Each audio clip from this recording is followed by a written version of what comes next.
السلام علیکم ورحمۃ اللہ وبرکاتہ نحمده ونصلی علی رسولہ الکریم اما بعد۔ آج کا یہ سبق بہت اہم ہے، اسے بہت دھیان سے سنیے۔ عام طور سے دو سبق دے رہا ہوں مختصر۔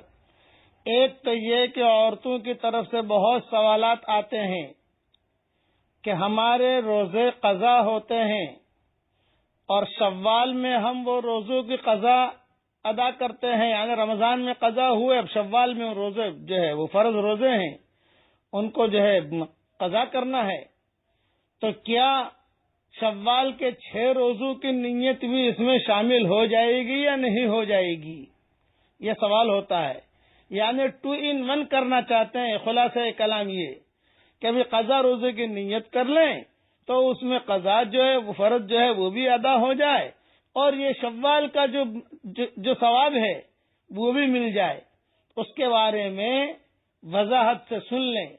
روزوں کے اندر کئی نیتیں نہیں ہوتی، جو آپ پر فرض ہے، جو قضا کرنا ہے، وہ آپ پہلے اسے ادا کر لیں، اس کی نیت کر لیں۔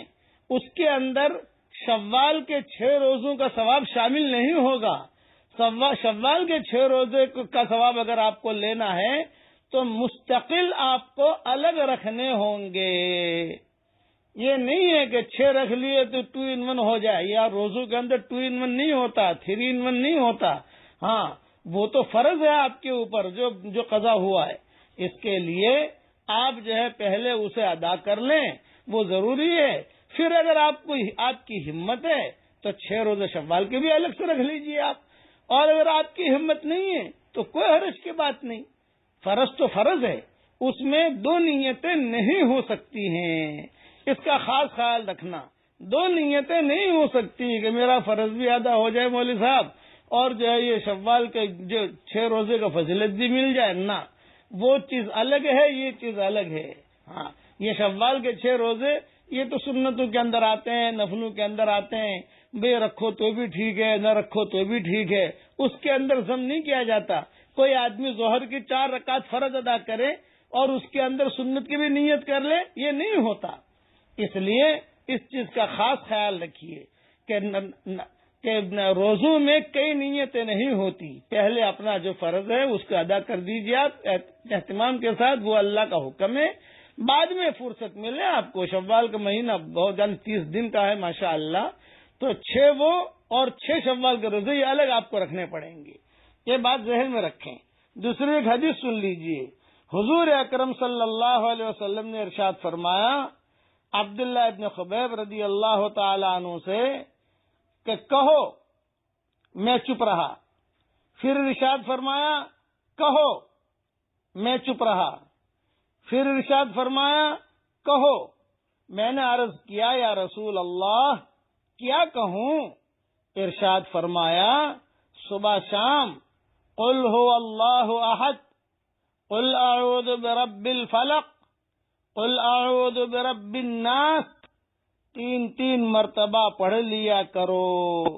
یہ صورتیں ہر تکلیف دینے والی چیز سے تمہاری حفاظت کریں گی۔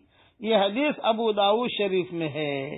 اس لیے آج کل کے جو حالات چل رہے ہیں، کہیں جادو ہے، کہیں جنات ہے، کہیں پریشانی ہے، صبح شام، اسی لیے یہی صورتیں میں نے میری کتاب مومن کا ہتھیار میں صبح شام کی دعاؤں میں لکھ دی ہیں۔ صبح شام ان صورتوں کا 3 مرتبہ پڑھنے کا اہتمام کیجیے، اپنے بچوں کی عادت ڈالیے۔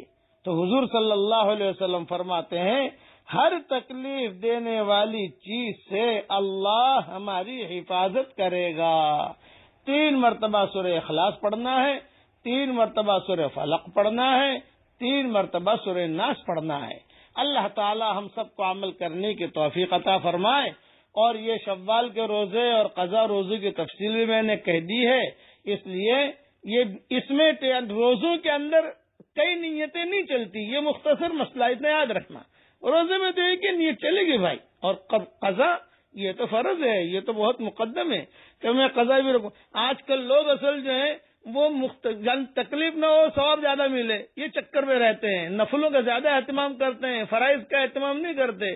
ہاں، میں نے ایک مرتبہ قضا نمازوں کے بارے میں بیان میں کہا تو ایک بہت بڑے بلڈر صاحب میرے پاس آئے اور انہوں نے آ کر کہا کہ مولوی صاحب میری تو جو ہے 20 سال 25 سال کی نماز قضا ہیں، تو مولوی صاحب میں جو ہے مکہ مکرمہ چلا جاؤں اور وہاں حرم میں جا کر جو ہے نماز پڑھ لوں تو ایک نماز کا تو وہاں سیدھا لاکھ کا حساب کتاب بنتا ہے، تو کیا میرے سارا ادا ہو جائے گا؟ میں نے کہا بھائی ایسا نہیں ہوتا، یہ چیزیں کہ یہ اللہ کے جو احکامات ہیں وہ احکامات ہیں، وہ بدلے نہیں جاتے۔ اس لیے قضا روزے الگ رکھیے اور شوال کے 6 روزے الگ رکھیے۔ اللہ تعالی ہمیں عمل کرنے کا توفیق عطا فرمائے۔ والسلام علیکم ورحمۃ اللہ وبرکاتہ، وآخر دعوانا ان الحمد للہ رب العالمین۔